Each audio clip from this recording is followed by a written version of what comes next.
La atención primaria recibe normalmente menos dedicación o menos luz mediática porque yo creo que lucen menos las inauguraciones. Entonces lucen más hablar de hospitales o inaugurar plantas de hospitales que la atención primaria. Y sin embargo es la que todos los estudios demuestran que tiene más capacidad de cuidar, de prevenir enfermedades que luego van a tener tratamientos pues, más largos o más costosos y que en realidad es como la base de un buen sistema sanitario. En nuestra región, en la Comunidad de Madrid, el Partido Popular ha puesto en marcha, el gobierno del Partido Popular ha puesto en marcha un programa, dice que piloto, que luego ha frenado cuando se acercaban las elecciones, pero que dice que va a seguir desarrollando, de recorte en el horario, por la tarde, de recorte en el horario de atención primaria, que tiene que ver que fundamentalmente va a repercutir en dificultar a muchos padres y madres, pues por ejemplo, tener que hacer uso de la atención primaria por si no lo pueden conciliar con el trabajo, por si no llegan, por si a las 6:30, a las 6:35 de repente no llegas. Estuve hace 2 días en el servicio de urgencias de La Paz y nos decían que una buena parte del incremento de las atenciones que dan o de los ingresos que tienen tiene que ver con la reducción o con las deficiencias en la atención primaria, que al final acaban haciendo que el cuello de botella, que el embudo, sea urgencias. Y ahí nuestra posición es muy clara, mi posición es muy clara. En la medida en que es la columna vertebral y la primera puerta de entrada al sistema sanitario para la mayor parte de la gente, hay que gastar más. Hay que gastar más del presupuesto total. La Comunidad de Madrid es la segunda, creo, en toda España que menos gasta en sanidad pública por habitante, pero además de gastar más de la tarta total, hay que gastar más del presupuesto de sanidad. Queremos dedicarle el 20% a la atención primaria, no solo con lo que tiene que ver con infraestructura, sino lo que tiene que ver a pues una agenda inteligente que te permita que no se evalúe solo, que no sea una cosa al peso como el que está despachando en la carnicería, sino que no todas las atenciones no todas las consultas requieren el mismo tiempo y que no se limite el tiempo y que garanticemos pues, un mínimo de 10 minutos por lo menos por consulta y que garanticemos que hay más equipos complementarios, que cada vez hay menos, pero que hay más equipos complementarios en los centros de atención primaria que ayuden a que muchas veces no haya que derivar a los siguientes pasos, ¿no? Puede que haya, en general, en esto no pasa solo en el sector de la sanidad, pero en general en nuestro país está habiendo una tendencia a abusar de la contratación en precario. Tiene sentido que haya contratación eventual o por causas concretas o por obra y servicio con cosas concretas para desarrollos específicos, por necesidades eventuales. Ahora bien, lo que no tiene sentido es esta tendencia a ir cubriendo plazas que son fijas y que son estables por eventuales interinos. Eso no tiene sentido. Ha sido un abuso de la contratación no estable que redunda en perjuicio de la salud y de los proyectos de vida de los trabajadores, pero incluso también en la atención de los pacientes, ¿no? De los usuarios de la sanidad pública madrileña. En ese sentido, yo creo que nosotros debemos tener como casi el 40% de los contratados que no están en condiciones de estabilidad, ¿no? Que están en condiciones inestables. Eso no tiene ninguna razón de ser. Hay que asegurar que salen ofertas de empleo público al menos cada 2 años, tanto para plazas nuevas y recuperar las plazas que se han perdido en la sanidad pública madrileña, como para que promocionen quienes están en condiciones de interinidad. Y queremos movernos para una legislatura, quiero moverme hacia el objetivo de que haya solo un 10% de eventuales, porque hay una buena parte de la eventualidad que no se justifica por necesidades del tipo de trabajo que desarrolla, sino simplemente porque no han ido saliendo plazas o porque se jubila gente que está trabajando en condiciones más estables y su misma plaza no sale en las condiciones en las que se ha extinguido. ¿Todo eso en qué? En un contexto en el que en Madrid se han ido perdiendo plazas de profesionales y se han ido perdiendo plazas de hospitalización. Eso no tiene sentido y hay que decirlo de forma muy clara. Hay un divorcio entre la valoración que hacen los madrileños de su sanidad y la atención que reciben por parte del gobierno regional. Y esto no es discutir sobre la sanidad, es discutir sobre una cosa muy sencilla. Todo el mundo sabe que si algo lo valoramos hay que cuidarlo. Y los madrileños valoramos nuestra sanidad pública. Hemos estado muy orgullosos, estamos orgullosos de nuestros profesionales de la sanidad pública, pero como todo lo que valoramos es algo que tiene que cuidarse. Y para cuidarse tiene que invertirse, tiene que recuperarse los niveles de inversión previos a todo el proyecto de desmantelamiento paulatino de la sanidad pública, que es incluso anterior a la crisis. La crisis agrava en muchos casos las condiciones laborales, pero de fondo ha habido todo un proceso de irle mordiendo, externalizando servicios concretos, reduciendo plazas, asfixiando, derivando a la privada en casos en los que no era necesario o incluso pagábamos más por esas derivaciones. ¿Para qué? Para un proyecto que no es ni técnico, ni económico, es un proyecto que se debe fundamentalmente al fanatismo ideológico. Los gobiernos del Partido Popular han querido acabar con la sanidad pública.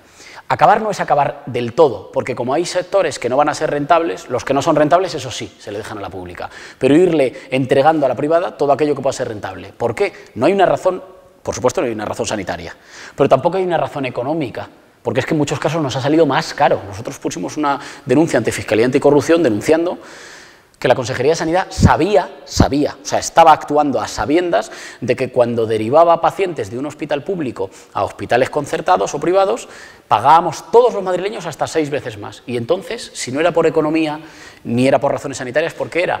Por una razón de fanatismo ideológico.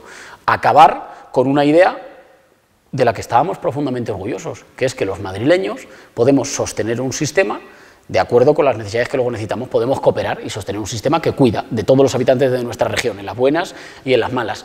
Pese a todo ese intento de desmantelamiento, la sanidad pública madrileña ha aguantado, ha resistido y sigue prestando un muy buen servicio en condiciones mucho más difíciles, de infraestructuras, de precariedad del personal, de falta de programas de formación, de dificultades en el mantenimiento del trabajo de los turnos del día a día. Pese a todo eso, seguimos estando orgullosos. Pero hay que frenar el proceso de desmantelamiento de la sanidad pública y recuperar los niveles de inversión y de sostenimiento previos al ataque contra la pública. Primero hay que reducir la eventualidad y queremos reducirla a que sea el 10% del total de los trabajadores y los profesionales de la sanidad pública madrileña. En 4 años queremos caminar hacia ese objetivo y después hay que facilitar, digamos, que la carrera profesional pueda desarrollarse, pero eso no es solo desbloquearlo, digamos, formalmente, eso hay que dotarlo con dinero. O sea, volvemos un poco a la misma cuestión. Es obvio que tienen que existir. Lo que no es obvio es que no se pueda prever que no pueden ser a costa de la saturación laboral, el estrés, que las ansiedades que se derivan de tener que estar, qué sé yo, en el caso de los MIR, que tengan que estar con una guardia de 24 horas y que luego al día siguiente te vuelvan a llamar y tengas que volver a ir. Eso es insostenible. Pero es muy importante que esto no se quede en una discusión corporativa. No es insostenible solo para los trabajadores. Es que yo, como usuario de la sanidad pública madrileña, no quiero que si mañana tengo que acudir a urgencias, me trate alguien que lleva más de 24 horas trabajando. Pero no, y no es por egoísmo, es que ese mismo profesional lo haría mucho mejor si hubiera podido descansar. Y eso tiene que ver, en mi opinión, por una parte, con la falta de contratación de personal que hace falta, y por otra parte, con la falta de antelación o de previsión a bajas que se sabe que van a ocurrir, o a necesidades puntuales del servicio en momentos en los que sabes que siempre se incrementan, por ejemplo, los ingresos a urgencias. Y eso los profesionales lo saben. Bueno, si lo saben, ¿por qué no nos podemos adelantar? O sea, ¿por qué no podemos evitar que, qué sé yo, para el próximo pico en urgencias volvamos a abrir telediarios diciendo colapso en las urgencias de...? Eso no se sabe. Eso los profesionales lo saben. ¿Y por qué no nos adelantamos? Pues porque para adelantarnos hace falta hacer 2 cosas que el gobierno del Partido Popular no hace. Una, hay que gastarse más dinero en la sanidad pública, y 2, hay que poder adelantarse a prever los problemas, en lugar de que cuando ya suceden le eches la culpa a otro. No niego que pueda haber una parte de eso, pero de hecho precisamente en esta última visita el jefe de urgencias me decía: si la gente viene es porque lo necesita, porque a nadie le apetece pasarse una tarde de sábado durante horas en el servicio de urgencias. Digamos, no es un plan de ocio. Si la gente viene es porque lo necesita. ¿Podría tener otros recursos o otras vías o otros canales para acudir? Bueno, sí, pero si no está acudiendo a un recurso que tendría más cercano, más sencillo y más rápido, a lo mejor es porque no los estamos ofreciendo lo suficientemente bien, ¿no? A lo mejor es que tenemos que hacer un sobreesfuerzo, pero ese esfuerzo no se le puede cargar al paciente individualmente. O sea, la culpa no puede ser... Porque además, intuyo que en esto siempre hay, qué sé yo si cojo una gripe, por muy mal que me ponga, en general no acudo a urgencias, pero mi tía, que está mayor, pues a lo mejor sí. Entonces no puede recaer sobre mi tía la responsabilidad de si conoce o no conoce suficientemente bien el conjunto del sistema de sanidad pública madrileña para saber a dónde tiene que acudir. Pues si no está percibiendo que hay otro sitio donde puede acudir, pues entonces tendremos que poner más nosotros de nuestra parte. Tendremos que asegurarle en el centro de atención más directa, en su barrio, que lo tiene más accesible, que la van a poder atender, que le van a dedicar el tiempo que...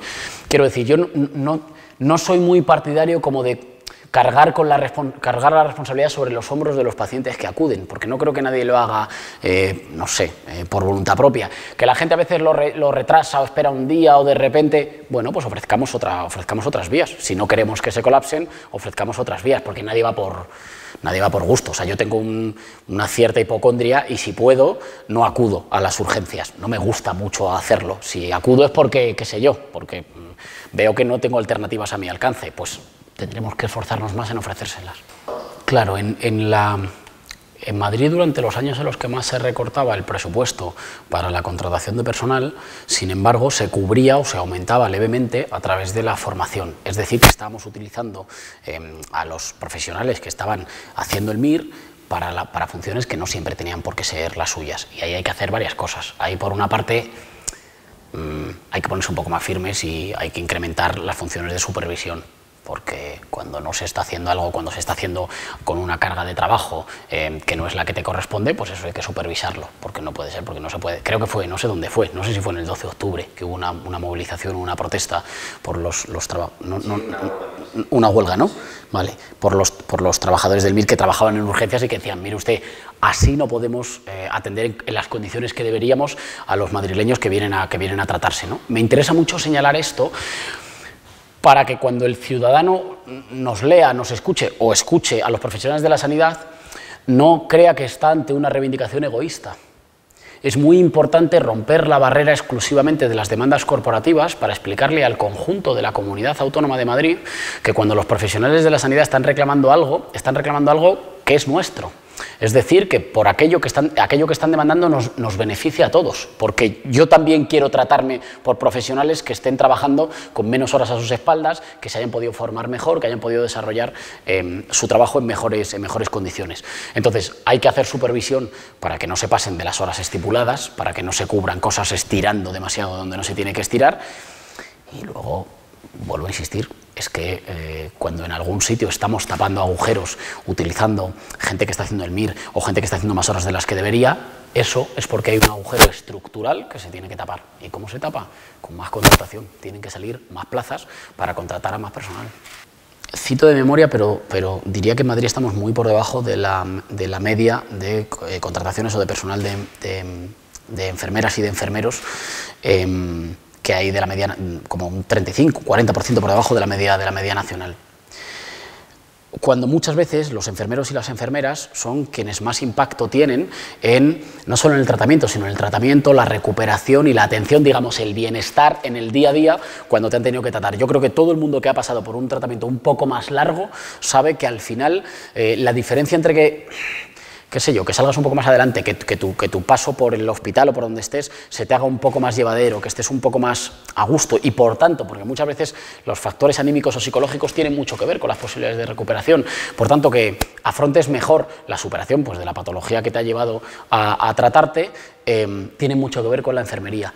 Ahí hay que asegurar, de nuevo, que la carrera profesional se pueda cumplir y pueda permitir, digamos, mejores condiciones de trabajo y de desarrollo, hay que asegurar que se integra más personal de enfermeros y de enfermeras en las labores de dirección, porque son muchas veces quienes mejor conocen y más directamente conocen las cosas que implican el día a día de un centro sanitario, de un hospital,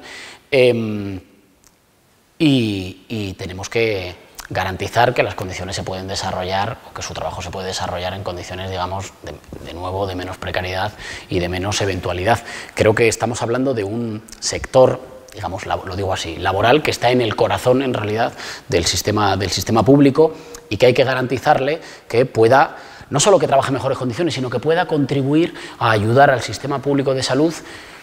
Ahí quizá necesitamos hacer un diagnóstico mejor. Quizá necesitamos hacer un diagnóstico que nos permita saber, con una planificación más inteligente, en qué sectores podrían ayudar y contribuir más, además de las funciones, digamos, que ya desarrollan, en qué sectores podrían estar contribuyendo y ayudando más. Con respecto a la primera, yo soy un firme defensor de la sanidad pública, pero esto no es un a priori. Soy un firme defensor de la sanidad pública porque cuando se le deja, funciona bien. Se trabaja bien, es más barata y es más eficaz.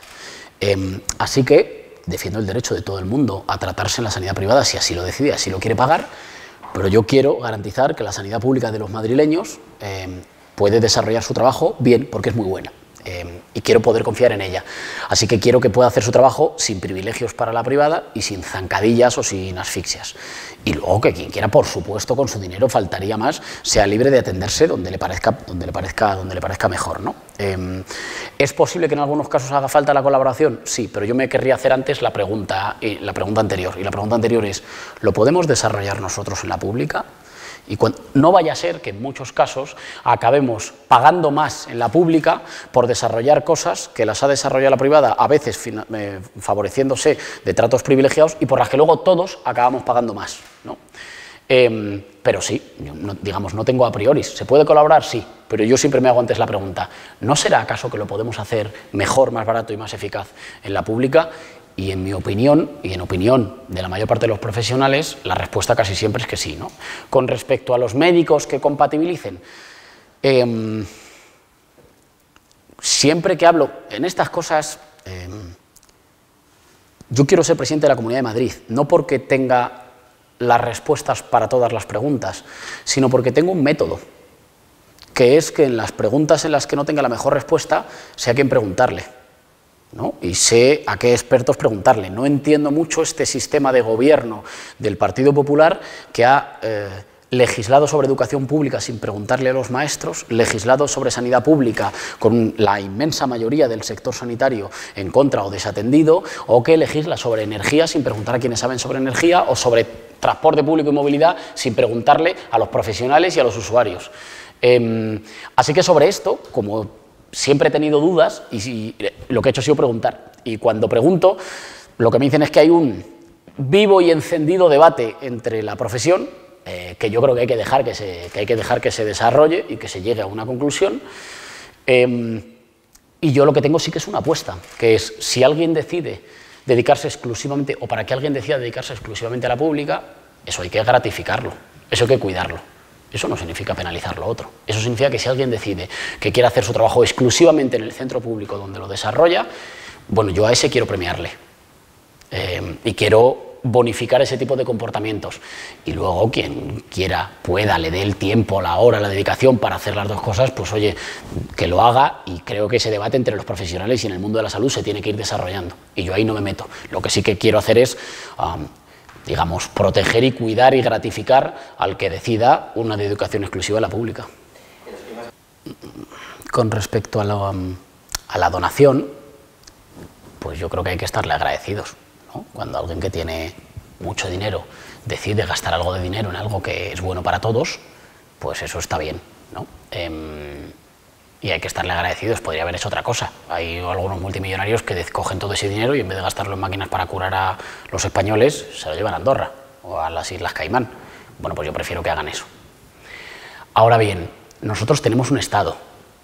O sea, no somos, no sé, un país sin Estado en el que a la gente le cubren o no, depende. O sea, no estamos en el siglo XVII, que de repente, digamos, un noble encuentra por la calle a un mendigo que es ciego y entonces le paga un tratamiento y entonces se le hace una canción a su generosidad. Eso está bien, ¿eh? O sea, humanamente está bien. Ahora, hace tiempo inventamos un sistema para que la generosidad de quienes más tuvieran fuera ayudando a quienes tuvieran menos.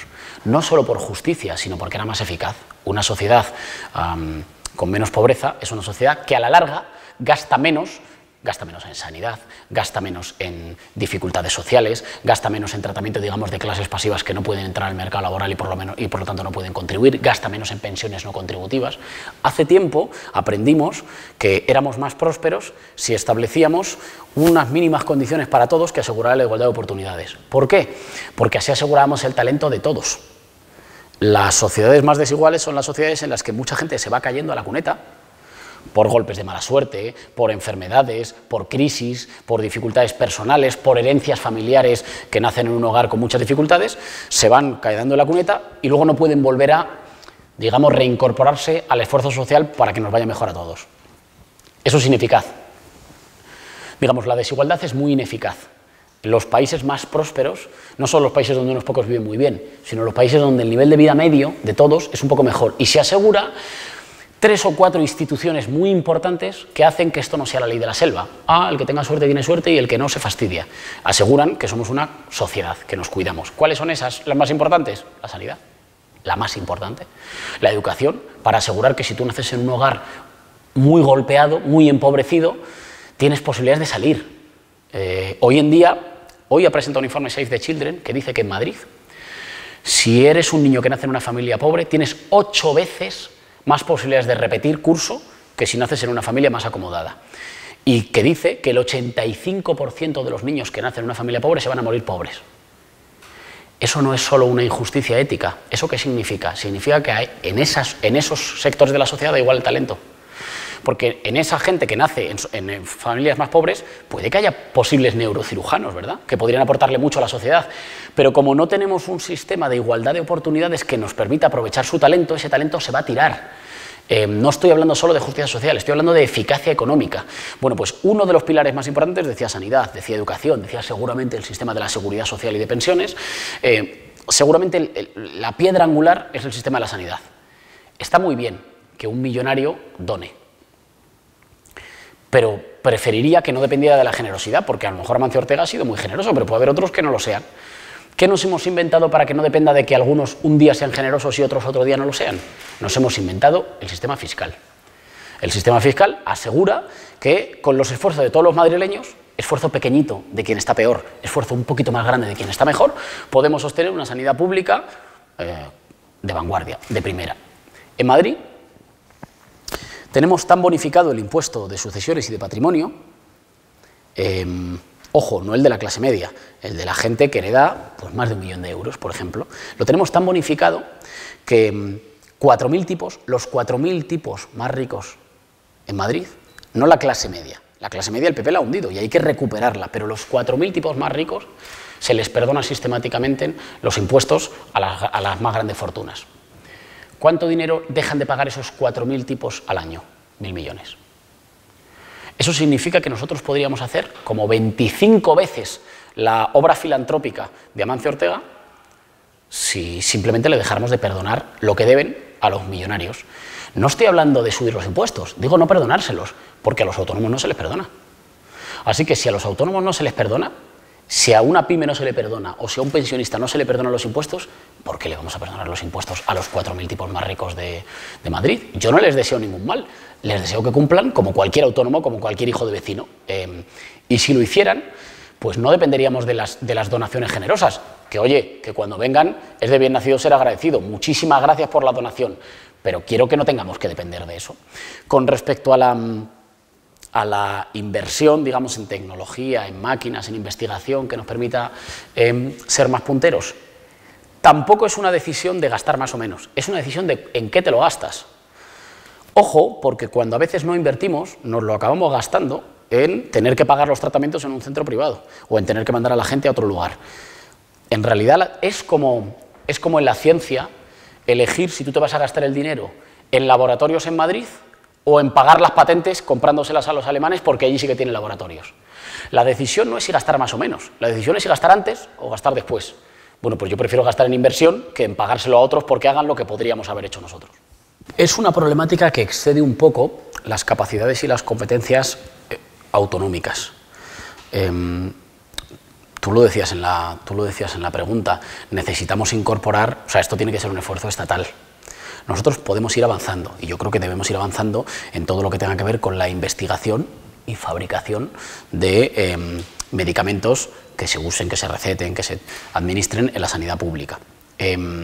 Pero creo que es un esfuerzo que nos sobrepasa un poco. Necesitamos hacer, de momento, o acuerdos con comunidades autónomas o pedirle al Ministerio de Sanidad y al Estado, digamos, al Gobierno nacional, que haga un esfuerzo decidido, que haga un esfuerzo para que tengamos una industria española de medicamentos que asegure que hay cosas.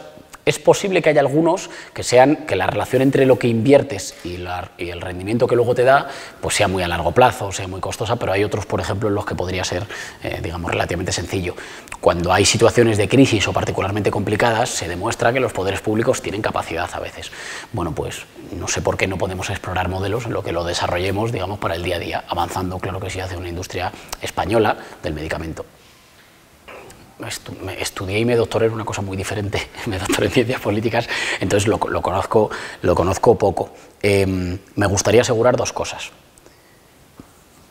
Y creo que es un tema complejo, pero me gustaría asegurar dos cosas. Por una parte, me gustaría asegurar, digamos, una supervisión estricta que garantice que se mantienen los mismos estándares de calidad y de formación en la formación pública que en la formación en las universidades privadas. Desconozco si es así en el campo de la medicina, pero en otros campos que conozco no siempre es igual de exigente la formación. Si en este caso es así, me alegro. Si no es así, me gustaría que, como estamos hablando de un sector particularmente, digamos, sensible, porque tiene que ver con el tratamiento de la salud de la gente, que eso lo aseguráramos. Y luego creo que hace falta algún tipo de coordinación entre las necesidades del sistema público de salud y el número de plazas de profesionales de la medicina que se producen. De todas formas, hoy tenemos un atasco que no tiene mucho sentido, porque tenemos más gente formándose para ser un profesional de la medicina o de la salud, de la que luego absorbe el sistema. Pero, sin embargo, el sistema sí que está colapsado porque no es que nosotros lo hayamos dejado de demandar los ciudadanos. Digamos que el cuello de botella es un cuello de botella artificial. Hay que abrir la contratación, revertir los recortes, volver a incorporar a los miles de profesionales que se han perdido por culpa de los recortes, y eso perfectísimamente absorbe. O sea, es como si hubiera, me lo imagino como una figura como de reloj de arena, digamos, mucha demanda de sanidad pública por un lado, por el otro lado mucha gente queriéndose formar y desarrollarlo, y entre medias un cuello de botella que se llama recortes o insuficiente inversión pública en el sistema de salud. Bueno, pues la solución es, en ese sentido, la solución es bien sencilla. Claro, yo creo que hay que regular los títulos y las titulaciones para que en muchos casos quienes acuden a esos tratamientos, que muchas veces suele ser gente que está, digamos, particularmente preocupada o en una situación de particular vulnerabilidad porque tiene dolencias que no le han conseguido, qué sé yo, que no le han podido diagnosticar o que le diagnostican pero que el tratamiento no le puede curar del todo, o que son situaciones muy complicadas, muchas veces son los sectores de la población que más acuden a esto, como las llamabas, a estos tratamientos que no todos están científicamente acreditados. Bueno, pues hay que proteger a esos sectores más vulnerables. Yo no me he preguntado nunca por las posibles penas o sanciones, porque es verdad que ahí, con eso que hablemos, digamos, de los sectores no científicamente acreditados, abrimos un abanico muy amplio, que va desde, ¿no?, que abarca situaciones o tratamientos profesionales muy diferentes. Lo que me preocupa fundamentalmente es la cuestión de la protección de los sectores más vulnerables. Y ahí hay que lanzar, por una parte, un mensaje de confianza, digamos, en nuestros médicos, que es: la medicina no lo puede todo, pero no hemos descubierto que donde la medicina no llegue en el tratamiento de algún mal, no está científicamente probado que donde la medicina no llegue, lleguen otros. Entonces hay que transmitir confianza en nuestros profesionales, confianza en nuestro sistema de salud y protección para que nadie se lucre con la desesperación de quien está particularmente preocupado, de quien está agobiado, de quien tiene miedo o de quien no ha podido obtener una respuesta satisfactoria. Satisfactoria, claro, satisfactoria de acuerdo con tus deseos. Es que la ciencia no nos da siempre la razón a lo que queremos. Me parece que esos sectores vulnerables que pueden estar en situaciones de desesperación tienen que ser particularmente protegidos. ¿Para qué? Pues para que nadie se lucre con ellos sin asegurarles luego que el tratamiento, el diagnóstico o lo que les receten les pueda mejorar, ¿no? Me preocupa un poco el mientras tanto. La construcción de nuevos hospitales, claro, ¿quién se va a oponer a la construcción de nuevos hospitales? Pues en hospitales que se han construido hace mucho tiempo, que tienen dificultades, pues es obvio que un nuevo hospital, pues nadie va a decir: ay, pues no me apetece nada. Pues tiene sentido, ¿no? Ahora bien, en la Comunidad de Madrid hemos tenido experiencias con la construcción de nuevos hospitales que construyen empresas que son empresas que pertenecen a la trama Gürtel o a la trama Púnica, y hospitales que acaban después en manos de los fondos buitres. Eso es enterrar muchísimo dinero público pagando más de lo que deberíamos haber pagado. ¿Qué hay que hacer en el mientras tanto? Pues en el mientras tanto hay que asegurar, por una parte, claro, este hospital se lleva prometiendo años, lleva años prometiéndose. Entonces, mientras se promete, ha servido un poco como promesa cortina de humo, que es tranquilo, tranquilo, o sea, un poco como la tierra prometida. Tranquilo, tranquilo, que mientras no invierto lo necesario en mantener un hospital que funciona bien, que tiene buenos profesionales, que da buen servicio a los madrileños, mientras no invierto en esto, tranquilo que habrá un hospital. Ya bueno, pero entre todos los años que lleva más las 2 legislaturas que quedan, mientras tanto, ¿qué? Pues mientras tanto, hay que invertir lo necesario para mantener las infraestructuras o para renovar las infraestructuras de los hospitales existentes.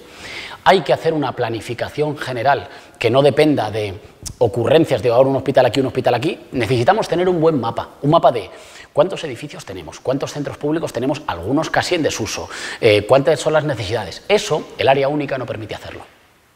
Necesitamos poder volver a un sistema de planificación por áreas que permita anticiparse a las necesidades de la población, prever las necesidades de los madrileños, no solo las de ahora, sino de dentro de una década.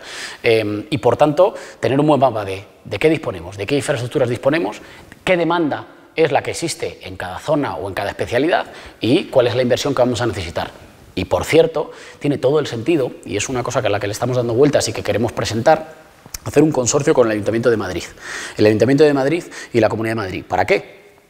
Para una empresa pública de obras.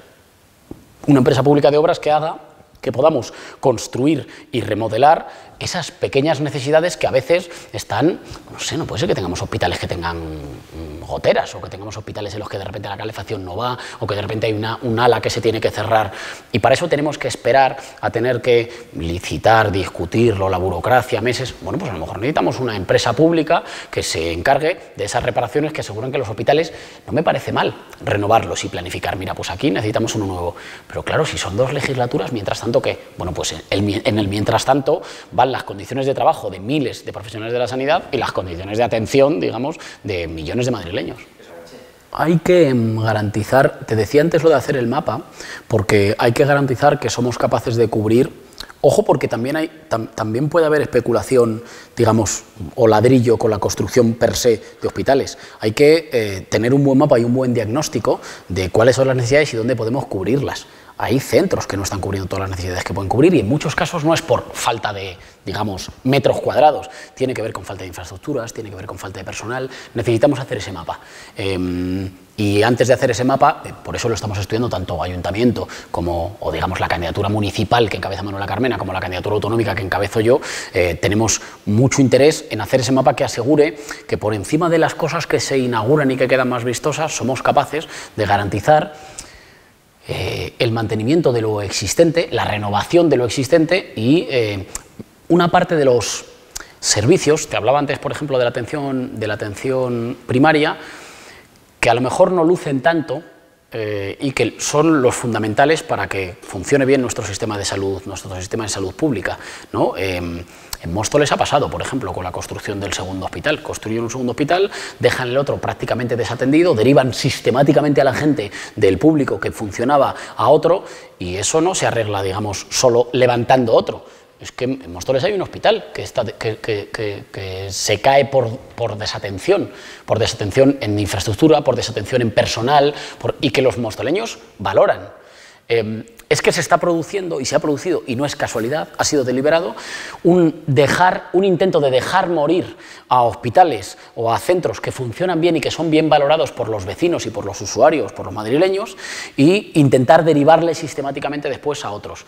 Bueno, pues antes de empezar a derruir y levantar, ¿por qué no tenemos un diagnóstico, una conversación franca entre la sociedad madrileña, las necesidades de la sociedad madrileña y los profesionales sobre qué tenemos, qué funciona, qué no funciona y qué haría falta para que lo que funciona hoy a medio gas funcionara a pleno pulmón, ¿no? Y en muchos casos no es tan difícil.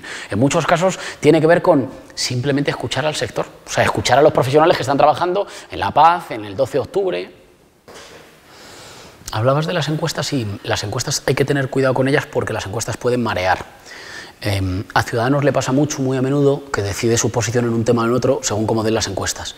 Y eso te puede convertir en una veleta, que en lugar de tener convicciones tiene como olfato según la última encuesta. Y como ser encuestador hoy en España es un deporte de riesgo,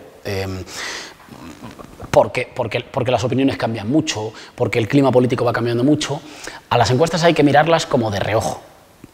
Quiero decir, si las encuestas dicen que va a hacer calor mañana, pero tú resulta que te has levantado con frío, yo te recomendaría que mejor te abrigues y luego veremos, ¿no? Pues en política es lo mismo. Si uno mira demasiado las encuestas, corre el riesgo de decidir su opinión o su posición política en función de lo que esté de moda en las encuestas. Pero entonces no sirves para nada, porque entonces todos los partidos serían iguales. Hay que tener convicciones y presentarlas, y si ganas, ganas con tus convicciones. Y si no ganas, es que tus convicciones no han ganado. Al respecto, ¿cuáles son las mías? No son líneas rojas, pero ¿cuáles son mis convicciones? La Comunidad de Madrid es un desmadre. es un desastre. El otro día presentamos una denuncia en Fiscalía Anticorrupción porque la Cámara de Cuentas, no Más Madrid, la Cámara de Cuentas había dicho que 172 millones de contratos con dinero de todos los madrileños que tenían que haber ido, por ejemplo, al Hospital de la Paz o, por ejemplo, al Metro de Madrid, acabaron en empresas de la Gürtel o de la Púnica. Eso es un desmadre absoluto. Eso significa que es una comunidad autónoma sin ley, en la que durante mucho tiempo, en vez de gobierno, ha habido una especie de sálvese quien pueda, toma el dinero y corre. Por eso, este 2 de mayo vamos a celebrar la fiesta de la comunidad otra vez. Es que todos los expresidentes no se van a poder presentar. O porque acaban de salir de la cárcel, o porque tienen una imputación, o porque no saben si van a entrar, o porque están peleados con la mitad de... Es que eso es una situación anómala, a la que nos hemos acostumbrado, pero que a mí me da vergüenza. No quiero viajar por España y que cuando hablas de Madrid te hablen de la Gürtel, de la Púnica, de los áticos, de los sobres, de los espías. Quiero viajar por España y que me hablen de los hospitales públicos, de la investigación, de la escuela pública, del transporte de movilidad sostenible y ecológico. Será orgullo de madrileño, pero digamos, quiero ponerlo en práctica, no me apetece que nos conozcan, por eso. ¿Cuáles son las convicciones para llegar a un acuerdo? Que hay que poner fin a este desmadre. ¿En la sanidad con qué tiene que ver? Bueno, pues en la sanidad tiene que ver con que hemos visto que muchas veces las externalizaciones o las derivaciones a la privada son más caras. No solo empeoran a veces el servicio o las condiciones de trabajo de los profesionales, es que son más caras.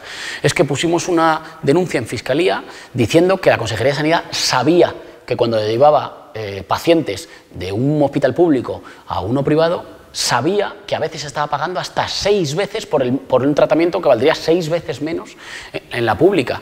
Bueno, eso se tiene que acabar. Hay que revertir, queremos investigar esos contratos, hay que revertir las privatizaciones y hay que recuperar una sanidad pública que no esté troceada, que no esté mal vendida, que no esté asfixiada. Con todo el que quiera hacer eso nos vamos a entender. Con quien no quiera hacerlo, en realidad lo que quiere es perpetuar un modelo del Partido Popular que haya hecho que haya una comunidad autónoma de 2 velocidades. Un pequeño cogollo muy amigos del poder político que se llevan contratos, tienen facilidades y privilegios, y una mayoría de madrileños que ve como una buena parte de sus derechos se han ido limitando, listas de espera permanentes y larguísimas, tratamientos en muchas condiciones con más dificultad, tener que pagar 2 veces, porque ya pagas por impuestos y luego tener que pagar por los medicamentos otra vez, que es una cosa que para la población vulnerable, pues todo eso hay que revertirlo. Con quien esté de acuerdo en que recuperemos la sanidad pública madrileña, de calidad, pública, gratuita, universal, orgullosa y puntera, nos vamos a entender. Nosotros nos presentamos haciendo bandera de 2 cosas. Una, sin anteojeras ni mochilas, de tal manera que podemos escuchar a los profesionales, vengan de donde vengan y hayan votado lo que hayan votado. Cuando yo voy a un hospital y escucho a los profesionales, no les pido que me voten, les pido que me cuenten y que me expliquen cómo sería mejor. Eso solo se hace si tienes más ganas de escuchar que prejuicios. Y la segunda, sabemos gobernar. Nos hemos hecho cargo del Ayuntamiento de Madrid. Hemos reducido la deuda en un 30% y hemos puesto orden en la ciudad. Nosotros sabemos gobernar, ya lo hemos hecho. Y lo vamos a hacer, igual que lo hemos hecho en la capital de España, lo vamos a hacer en la comunidad autónoma. El problema en la sanidad pública no es con los profesionales de la pública. El problema en la sanidad pública tiene que ver con que no se les deje trabajar y con que falte inversión. Y luego, y esto lo voy a decir de manera muy clara, con que muchas veces por encima tienen directivos colocados a dedo por ser del partido que gobierna. Eso hay que revertirlo. Tenemos que ir hacia un modelo que haga 2 cosas. Por una parte, reduzca las estructuras de dirección. No hace falta tanto. O sea, no sé, yo tenía buena relación con él, en lo personal cuando trabajamos en el Congreso, pero Rafael Catalá pasó durante un tiempo por director de un hospital, creo, sin haber acreditado conocimiento del mismo. Es como si mañana me pongo yo. Bueno, no tendría mucho sentido, ¿verdad? Hay que reducir los cargos que se designan a dedo para dirigir hospitales, por ejemplo, de la sanidad pública madrileña. No tiene sentido. Hay que reducir el número y luego hay que poner a que quien se ponga a gestionar, por ejemplo, un hospital público madrileño, hay que ir caminando, digamos, ¿cómo decirte? O sea, como de una cultura de la obediencia a una que tenga que ver con la competencia personal. A que quien se ponga al frente de gestionarlo no se ponga porque es afín al partido que gobierna, sino porque lo sabe hacer. Y en ese sentido yo me comprometo a que, ya digo, igual que cuando voy a un hospital voy a preguntar y no a pedir el voto, cuando tenga que nombrar a alguien que se ponga al frente de un hospital, lo que voy a preguntar es quién lo hace bien. Pero eso no por altruismo, sino por una convicción, esta sí, política. Yo creo en la sanidad pública y por eso quiero que sea la mejor. Y quiero que la de Madrid sea la mejor de España. Eso no se hace poniendo al frente de un hospital a alguien que es de Más Madrid, se hace poniendo a un buen profesional. Y esto es una convicción política, no lo digo como por, no sé, un pluralismo abstracto. No, es que como creo en la sanidad pública, como mi convicción ideológica es creer en la sanidad pública, eso se hace poniendo a buenos profesionales, no a profesionales obedientes que se ponen a dedo, ¿no?